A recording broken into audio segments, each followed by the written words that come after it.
अस्सलामुअलैकुम रहमतुल्लाहि व बरकातुहू। मैं तारिक अहमद ज़रगर डिस्ट्रिक्ट गांदरबल से। मैं बीजेपी कॉन्स्टिट्यूंसी प्रेसिडेंट था आज तक। मुझे 23 साल हो गई पार्टी, भारतीय जनता पार्टी में। जो मेरा मुद्दा वो मकसद था पॉलिटिक्स में आने के, वो मुद्दा वो मकसद नज़र आया आज इस पार्टी में, डीजीएम में, जिसका दामन मैंने आज थामा।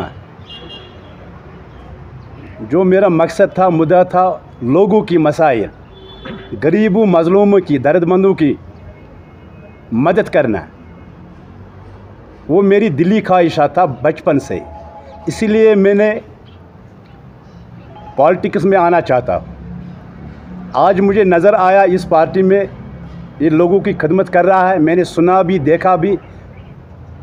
जम्मू और कश्मीर में यहाँ की लोग कहते हैं वाकई डीजीएम पार्टी काम कर रहा है यहाँ। मेरा मकसद भी वही था, लोगों की खिदमत। इंशाल्लाह यहाँ पूरे जम्मू और कश्मीर में डीजीएम पार्टी यहाँ राज करेंगी, यहाँ की सरकार, यहाँ की गवर्नमेंट बनेगी हमारी पार्टी की।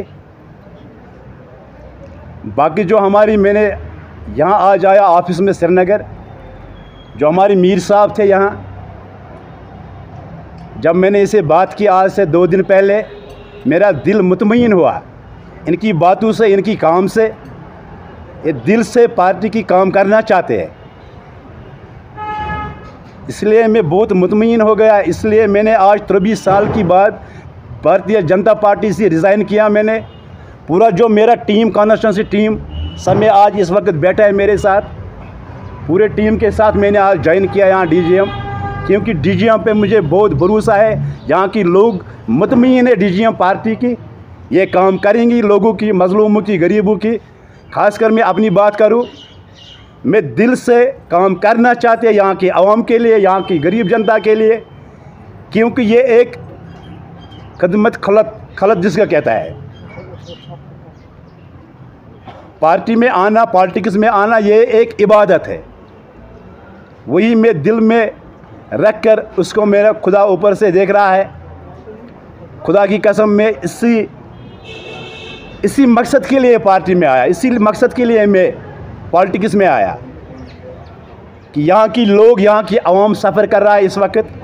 हम इनको कतई बर्दाश्त नहीं करेंगे, यहाँ की लोगों की सख्ती वो बर्दाश्त नहीं करेंगे। हम इंशाल्लाह लोगों की साथ है। यहाँ की डीजीएम पार्टी बड़ी काम कर रहा है यहाँ पूरे जम्मू व कश्मीर में। यहाँ के लोग मुतमईन है, यहाँ के लोग खुश है। इंशाल्लाह मैं आज से डीजीएम पार्टी की गांदरबल में, डिस्ट्रिक्ट में पूरा इंशाल्लाह काम करूँगा, हर जगह, हर गली में, हर गाँव में। बाकी मैं इंशाल्लाह दिन ब दिन आगे बढ़ जाऊँगा। इंशाल्लाह लोगों के साथ मुतमईन इंशाल्लाह रहे, मैं सब लोगों के साथ। जिंदाबाद। मैंने पार्टी डीजीएम ज्वाइन किया, ये पूरा अयान है इस वक्त। मैंने आज पार्टी से रिज़ाइन किया, भारतीय जनता पार्टी से। आज मैंने ज्वाइन किया डीजीएम, पूरा अपना टीम साथ है मेरा गांदरबल के साथ है। मेरे general secretary, vice president, secretary साहब मेरे साथ। बीजेपी में ऐसी जो काम कर रहा है यहाँ डीजीएम पार्टी काम कर रहा है, जैसे लोग देख भी रहा है, हम ऐसे काम कोई पार्टी नहीं कर रहा है। इसलिए मैंने इस पार्टी में ज्वाइन किया। जी सर, मेरा नाम मुश्ताक अहमद है, डिस्ट्रिक्ट गांदरबल से बिलोंग करता हूँ। क्या है कि इससे पहले हम आम आदमी पार्टी में यहाँ पे शुरुआत की थी, तो लेकिन ऐसा लगा कुछ होने वाला नहीं है कश्मीर में। आम आदमी पार्टी जब यहाँ पे हमने शुरुआत करवाई थी, यूनुस साहब संगठन मंत्री था, तो हमें अच्छा नहीं लगा उनका काम। अब क्या है कि इस आज़ाद हिंदुस्तान में हमारे जो ये आज़ाद मीडिया है, आपकी वसादत से मैं ये बात इस वक्त फिर से आज एक बार दोहराना चाहता हूँ कि हमारे इंडिया में हर चीज़ की सुविधा होती है, लेकिन क्या है कि इस्तेमाल करने की ज़रूरत होती है। जैसे कि हमारे साहब इस वक्त बैठे हैं डेरा डाल के कश्मीर में, इस पार्टी को आगे बढ़ाने के लिए, तो नाम है डीजीएम। अब इस पार्टी से हम आज एक बार फिर से एक अर्ज़दाश्त करना चाहते हैं कि कश्मीर के लोगों सदियों से पिसते आए हैं और घिसते आए हैं, लेकिन समस्या का समाधान आज तक किसी पार्टी ने नहीं किया है।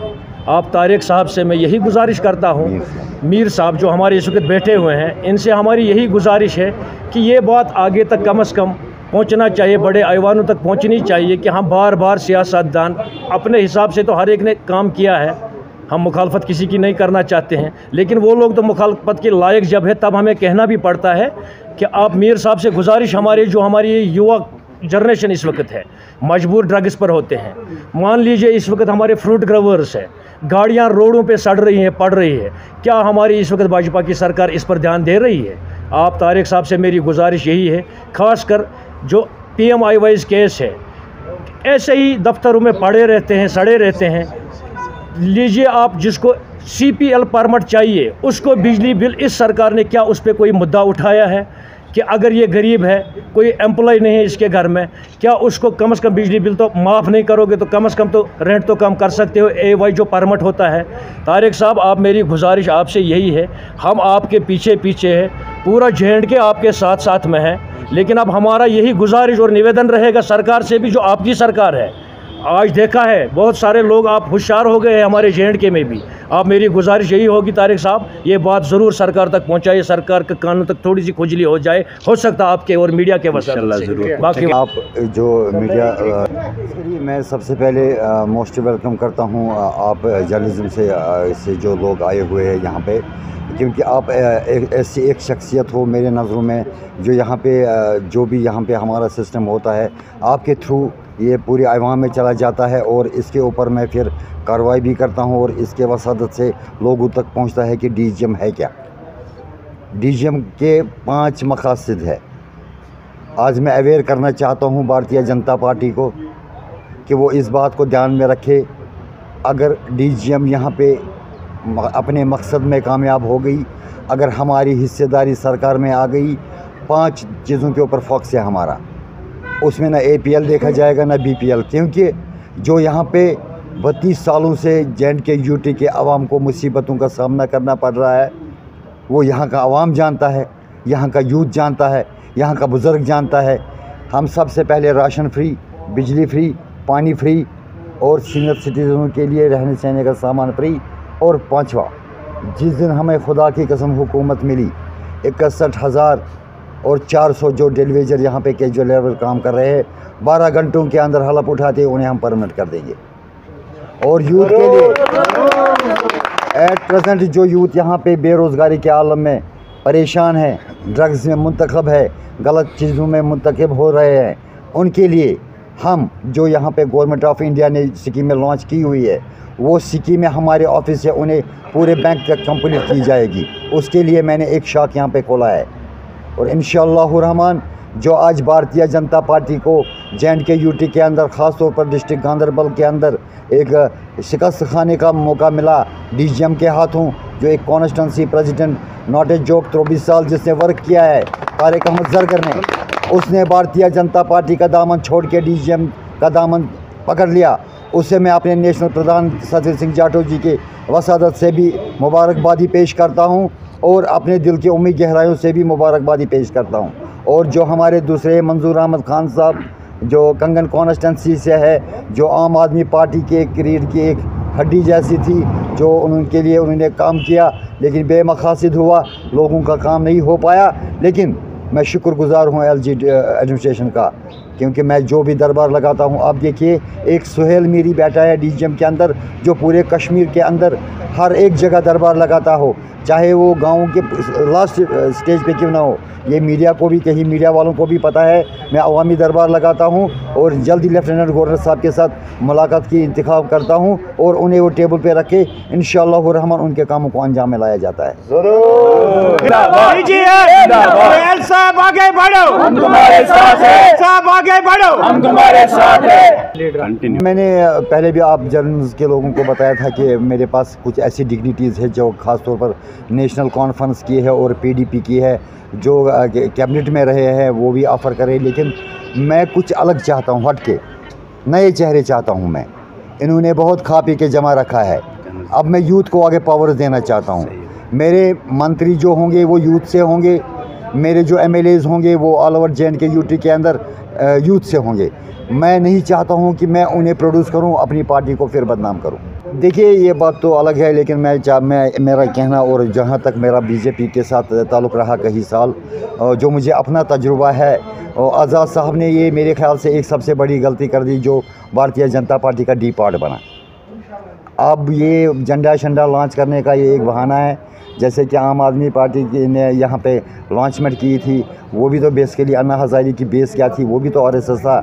लेकिन समझाना लोगों को पड़ेगा, अभी डीजीएम को थोड़ा समय लगेगा ताकि हम पूरी क्रांतिकारी ला सके जय भीम जय भारत के नाम से, क्योंकि ये बाबा अम्बेडकर साहब का मिशन है जिन्होंने सब कुछ सिस्टम बना के रखा है। आईन हिंद के लिए जो उन्होंने सिस्टम बना के रखा है वही सिस्टम को फॉलो किया जा रहा है।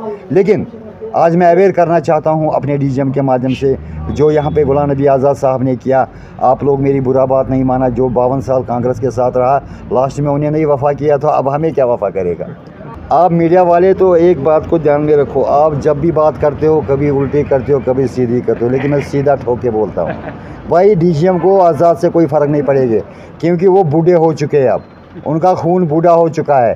अब ये नहीं, वो ऐसी बात ही नहीं करते कि यहाँ जो 370 और 35 है ये गया मैं कुछ नहीं कर सकता हूँ। फिर उसका मकसद क्या है पार्टी बनाने का?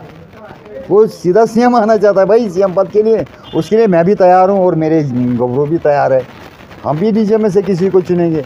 अगर महबूबा जी सीएम बनी तो क्या हमारी आसपा नहीं बन सकती है? हम बनाएंगे जरूर, ठीक है। हम तो जिंदाबाद जिंदाबाद, सुहेल साहब आगे बढ़ो, हम तुम्हारे साथ हैं, सुहेल साहब आगे बढ़ो, हम तुम्हारे साथ हैं। बाबा अम्बेडकर साहब जिंदाबाद, जय भीम जय भारत। सबसे पहले मैं आपको ये अवेयर करना चाहता हूँ कि भारतीय जनता पार्टी की जो सियासत है ये JNK यूटी के लिए एक ऐसा सिस्टम है कि ये कश्मीर के अवाम को ख़ास तौर पर इनको ये कम से कम एक ग़ुलामी के सूरत में लाने चाहते हैं।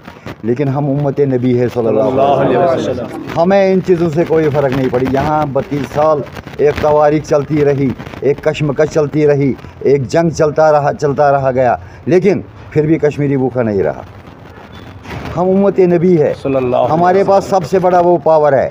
मैं आज अवेयर करना चाहता हूँ भारतीय जनता पार्टी को कि कश्मीर के नौजवानों को अल्लाह राज़ी है और वो चाहते हैं कि हम अपना ग्रोवर बनाएं और डीजीएम इनको अपना ग्रोथ बनाने के लिए पावर देगी। हमें कोई परेशानी नहीं होगी फ्रूट हिंदुस्तान में भेजने की, हम यहाँ अपने कश्मीर के अंदर भी इसको भेज सकते हैं। डीजीएम जिंदाबाद, डीजीएम जिंदाबाद, डॉक्टर बाबा अम्बेडकर साहब जिंदाबाद, डॉक्टर बाबा अम्बेडकर साहब जिंदाबाद, अहमद मीर जिंदाबाद, तारिक अहमद जरगर जिंदाबाद, मुश्ताक अहमद खान जिंदाबाद।